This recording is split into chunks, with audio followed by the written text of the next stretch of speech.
പണ്ട് പണ്ട് ഒരു കുന്നിൻ മുകളിൽ അതിമനോഹരമായ ഒരു ക്ഷേത്രമുണ്ടായിരുന്നു. സ്വർണ്ണമന്ദിരം എന്നായിരുന്നു അതിന്റെ പേര്.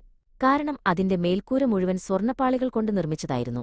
മീര എന്ന കൊച്ചുകുട്ടിക്ക് ആ ക്ഷേത്രവും അതിന്റെ സ്വർണ്ണപ്രഭയും ഒരുപാടിഷ്ടമായിരുന്നു. അവൾ ദിവസവും ക്ഷേത്രമുറ്റത്ത് വന്ന് മേൽക്കൂരയിലേക്ക് നോക്കി സ്വപ്നം കാണുമായിരുന്നു. ഒരു ദിവസം പതിവുപോലെ ക്ഷേത്രമുറ്റത്ത് നിൽക്കുമ്പോൾ മീര ഒരു കാര്യം ശ്രദ്ധിച്ചു. സ്വർണ്ണമേൽക്കൂരയുടെ ഒരു ചെറിയ ഭാഗത്ത് ഒരു കറുത്ത പാട്. ഒരു സ്വർണ്ണപ്പാളി അവിടെ നിന്ന് കാണാനില്ല. മീരയുടെ മനസ്സിൽ ഒരു ചെറിയ ഭയം തോന്നി. മീര ഓടിച്ചെന്ന് ക്ഷേത്രത്തിലെ പൂജാരിയോട് കാര്യം പറഞ്ഞു. അത് വെറും നിഴലായിരിക്കും മോളെ, കുട്ടികൾ അത്തരം കാര്യങ്ങൾ ശ്രദ്ധിക്കേണ്ട. പൂജാരി അവളെ സമാധാനിപ്പിച്ചു. മീരയ്ക്ക് സങ്കടം തോന്നി.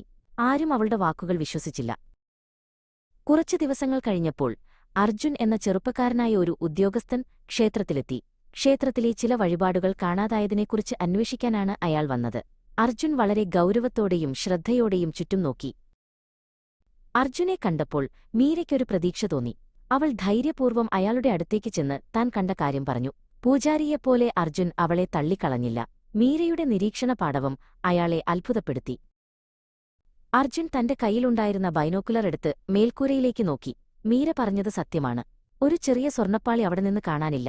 വഴിപാടുകൾ കാണാതായതിനേക്കാൾ വലിയൊരു രഹസ്യം ഇതിന് പിന്നിലുണ്ടെന്ന് അർജുന് മനസ്സിലായി. അർജുനും മീരയും ചേർന്ന് അന്വേഷണം തുടങ്ങി.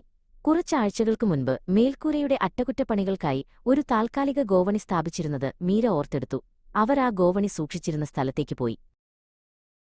ആ ഗോവണി സൂക്ഷിച്ചിരുന്ന മുറിയിൽ അവർ പഴയ കയറുകൾക്കിടയിൽ ഒരു ചെറിയ സ്വർണ്ണക്കഷ്ണം കണ്ടെത്തി. അത് മേൽക്കൂരയിലെ സ്വർണ്ണപ്പാളിയുടെ ഭാഗമാണെന്ന് അവർക്ക് മനസ്സിലായി.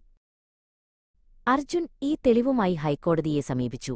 കോടതി ഈ വിഷയത്തിൽ വിശദമായ അന്വേഷണത്തിന് ഉത്തരവിട്ടു. ഒരു കൊച്ചുകുട്ടിയുടെ നിരീക്ഷണമാണ് ഇത്രയും വലിയൊരു കേസിന് വഴി തുറന്നതെന്ന് കേട്ടപ്പോൾ എല്ലാവരും അത്ഭുതപ്പെട്ടു. അന്വേഷണത്തിൽ സ്വർണം മോഷ്ടിച്ചവരെ കണ്ടെത്തുകയും സ്വർണ്ണപ്പാളി തിരികെ ലഭിക്കുകയും ചെയ്തു. മീര ഒരു നായികയായി മാറി. ക്ഷേത്രത്തിലെ പൂജാരി അവളെ അഭിനന്ദിക്കുകയും തന്റെ തെറ്റ് മനസ്സിലാക്കി അവളോട് മാപ്പ് പറയുകയും ചെയ്തു. പ്രായം നോക്കാതെ എല്ലാവരുടെയും വാക്കുകൾക്ക് വില നൽകണമെന്ന് ആ സംഭവം എല്ലാവരെയും പഠിപ്പിച്ചു.